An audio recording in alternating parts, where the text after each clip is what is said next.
Let's continue our journey. No, I can't include that, can I? That's so cheesy. I'm sorry. Well, if you're still watching after that horrendous video opening, this is Journey with Don't Stop Believin. I believe that's their most popular song. 2.7 billion views on Spotify, hundreds of millions of views across YouTube. Today, we'll be watching a live performance from 1981 in Houston. This was the most recommended Journey song that I do next. That and Mother Father, but this one absolutely dominated the poll I put out on Patreon and YouTube for which Journey video to do next. This live performance has 430 million views at the time of recording, so clearly it's super popular. I'm excited. Let's get straight into it.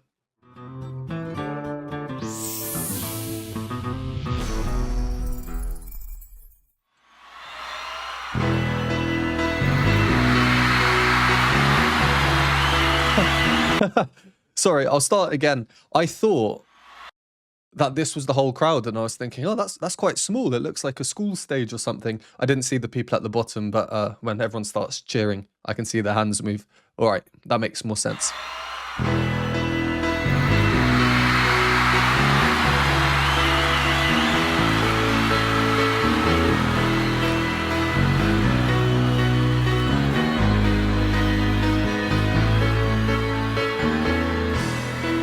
Just a small town girl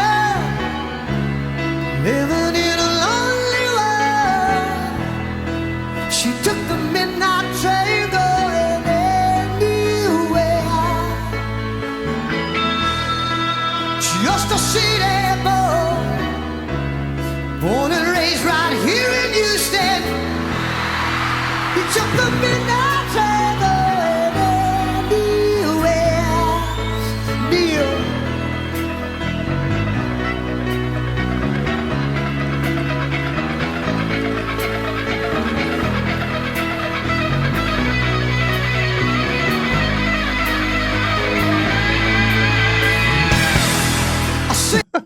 Is that Neil, he said on the guitar? Neil. I love how he goes right up to him as though he's showing the audience where they need to look. I also love how similar this super iconic guitar riff is to the original. I didn't mention in the introduction, but I do know the original song.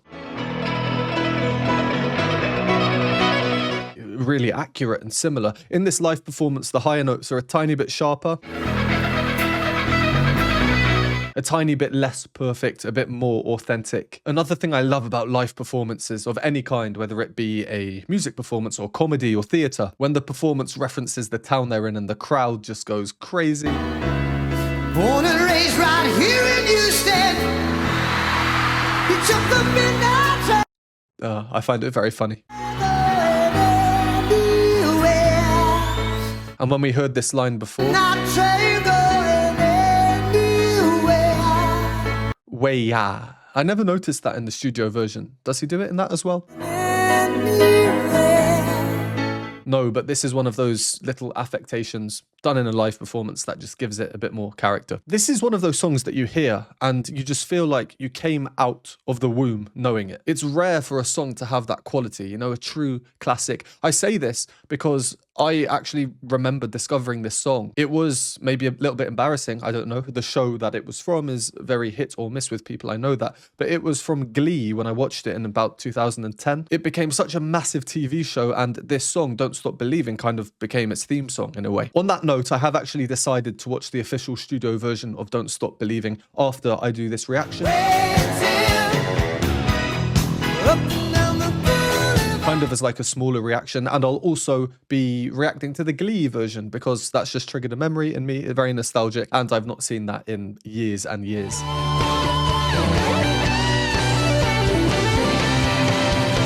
They will be in a separate video, which I will link below in the pinned comment for you. That will be on Patreon if you're interested. So just after he changes South Detroit to Houston, there was another kind of difference that he did compared to the studio version to do with the melody. Here in Houston, he took the midnight train anywhere. So instead of the original melody,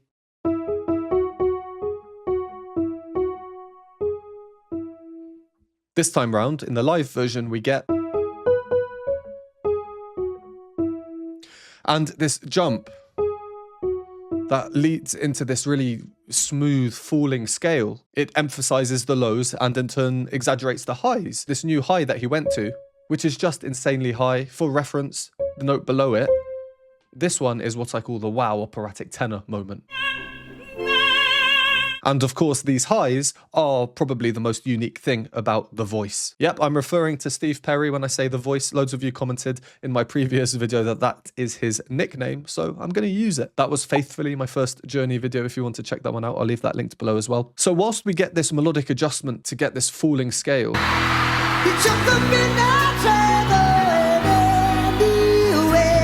which I think is really smooth. It's kind of like a surprise because it's new, it's not in the studio version. But also, it's kind of like he foreshadowed it a little bit earlier on when he said city boy, or just a city boy.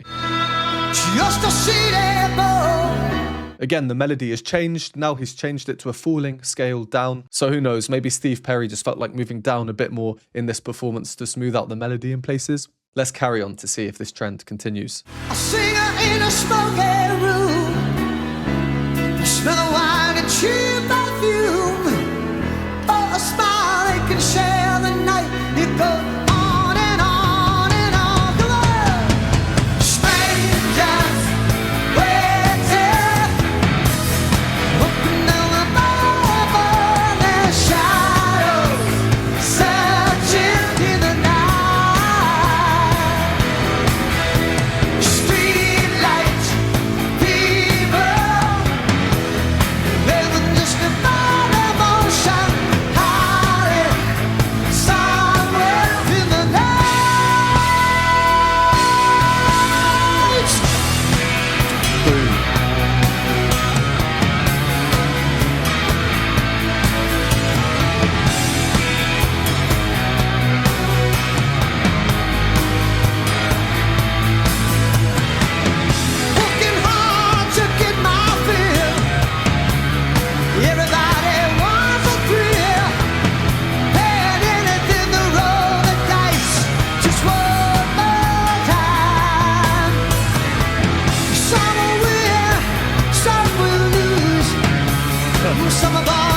Okay. There are two instances of something that have just happened in the last couple of phrases. I really like hearing these things in live performances.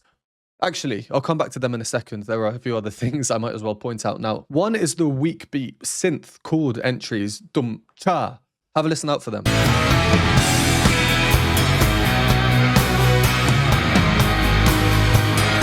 I don't recall hearing them in the studio version, and they just add a bit of a punch to this live performance. Anyway, one other thing I wanted to say. So if you've seen my channel before, you'll know that I am all about harmony. I think harmony is the most important thing when it comes to music. So let's quickly go over why this song is so darn catchy. There are probably a million reasons, one of which is obviously Steve Perry's voice, the ease with which he can sing insanely high with so much power. I am so jealous. In his chest voice as well, that's the really important thing, maybe a tiny bit of a blend.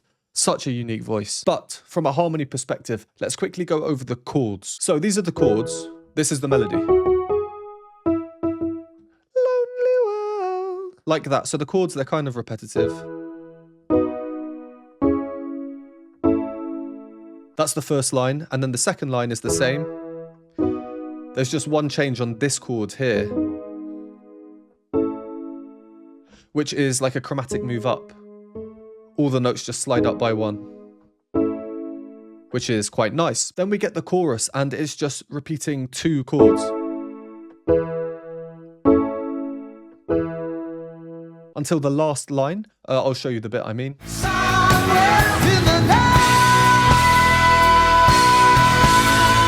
He has this wow moment, just one sustained note, so the chords need to do a bit more movement. But it's the same three main chords from the verses and the two from the chorus, just kind of rearranged. So we have here, and then the long note.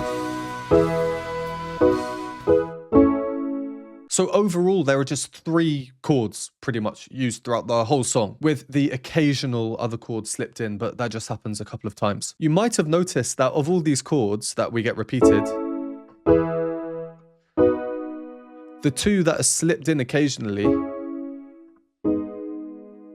are both minor, sadder sounding than major, happier chords. All the other chords are major. So if the majority of chords in this song are major, happier sounding, then obviously the song itself will feel very, very uplifting, which is probably quite important for a song called Don't Stop Believing, and one reason why it's so catchy. Then when you add it with everything else that's going on, the really iconic bass motif, the alternating piano entry, cha cha cha cha cha cha, the guitar sections, the drums, which are super consistent in the chorus, and a bit more reserved in the verses.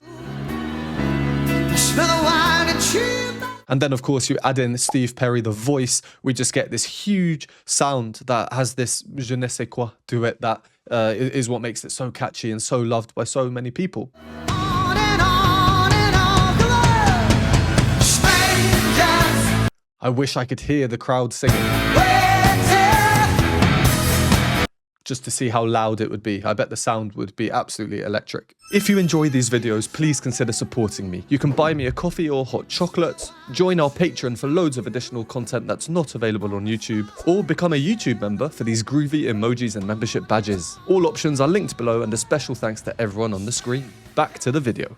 Okay, let's carry on, but first, let me just go back to the thing I alluded to earlier. There are two instances of something. I really like hearing these things in live performances. I've saved it till now just because I know there'll be someone who attacks me in the comments for it. It happens in every video I make where I mention this. I get it, people are very passionate about the artists. But before you write a nasty comment, just hear me out for the next 20 seconds. What I'm alluding to, let me show you an example. Let's see if you catch it. Everybody wants a thrill.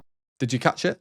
If not, it happens again in the next phrase. Some will win, some will lose. What is this mysterious thing I'm talking about? It's his tuning. We got a couple of out of tune notes, just a couple, and this is why you have to hear me out, okay? I absolutely love that I feel I need to point this out because it just shows how absolutely ridiculous Steve Perry the voice is when it comes to live performance and how high the quality is. Everything else, he's spot on. He's perfect. This is also such a ridiculously high energy performance. There's so much movement. He's moving around, dancing around. It's also such a high pitch. I can only imagine the strain on his voice. So I'm just pointing this out with 100% confidence that you will understand my point here. That the quality of this performance is so good that any imperfection we hear in him, it's almost like a shock, a surprise. So if you're about to comment something like, Sir Hairless, who do you think you are, pointing out a couple of out-of-tune notes, how dare you? I will just reply calling you a silly Billy because it shows you've not listened to my point here. I could not be more complimentary towards Steve Perry and his singing in this performance. Okay, let's carry on. I'll rewind a few seconds from where we paused before.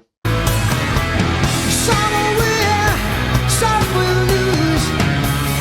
Some are gonna sing my blues. Oh, my movie never ends. It goes on and on and on. Come on, do it.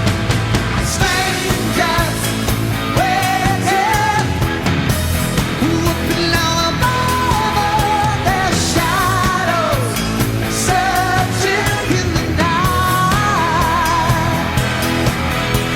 Street lights, people, all liberty, all emotion, hiding somewhere in the night.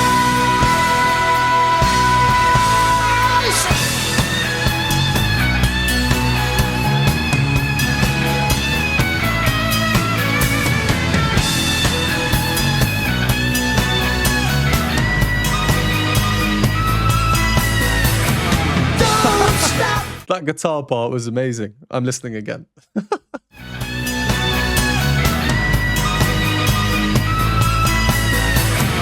I love live performances for this reason. You just don't know what you're going to get in them.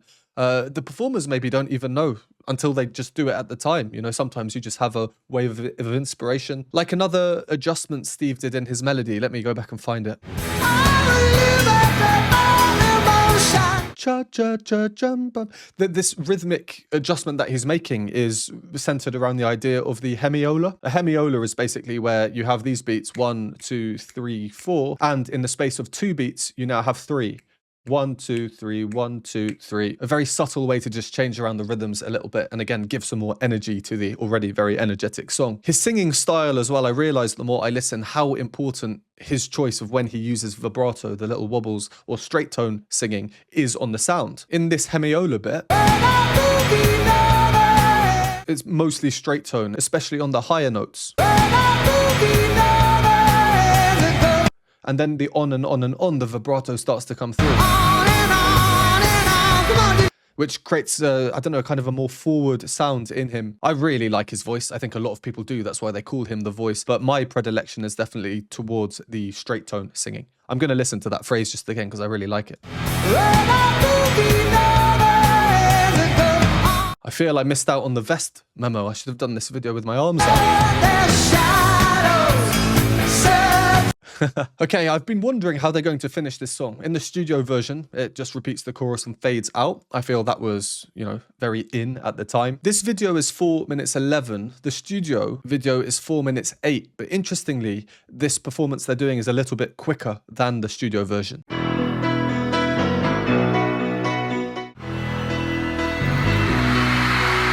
So in theory, the live performance should be shorter. It's not. I'm basically wondering how they're going to end. They can't just fade out forever, can they? I'm also wondering if it will include that really lovely hold on to that feeling right at the end of the studio version.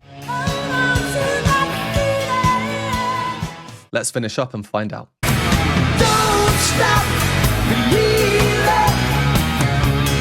Hold on to that feeling. Scream like believer.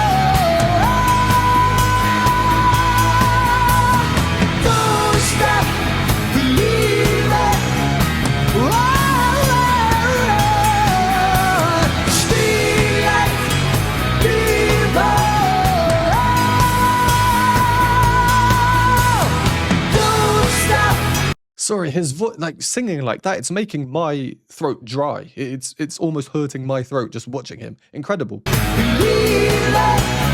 on, you step to your feeling. Stay like believer. Don't stop. Oh, well, I guess my 2 questions were answered, finishing just like they did. Don't stop. Kind of a cappella, actually, isn't it? Which is very cool. It makes sense, and yeah, it's just really cool. And my other question about the high bit, I don't know. Let me know if you think that this is a replacement for that hold on to that feeling. Hold on, you step to your feeling. Is that supposed to be? If so, I do not blame him at all. I understand. Like I say, he's just caning it up there. How his voice has remained intact, I don't know. Well, that was really fun. Absolutely insane live performance quality. Let me know if you're fine with me doing videos of live performances to songs I already know. I've been a bit unsure about that, but if they're like this, it's very much something I'd like to do. Now it's time to react to the studio version and then the Glee version. So if you're interested in either of them, once again, the link is in the pinned comment. And if not, well, thank you very much for watching. If you want to see more Journey on the channel, let me know by liking the video, leaving some comments of recommendations. If you don't want to write any words, let's go for emojis. Today's emoji has to do with power. Let's go for the lightning bolt because I think that's quite fitting. Hope to see some electric comments down there. Thank you once again, and I'll see you in the next one.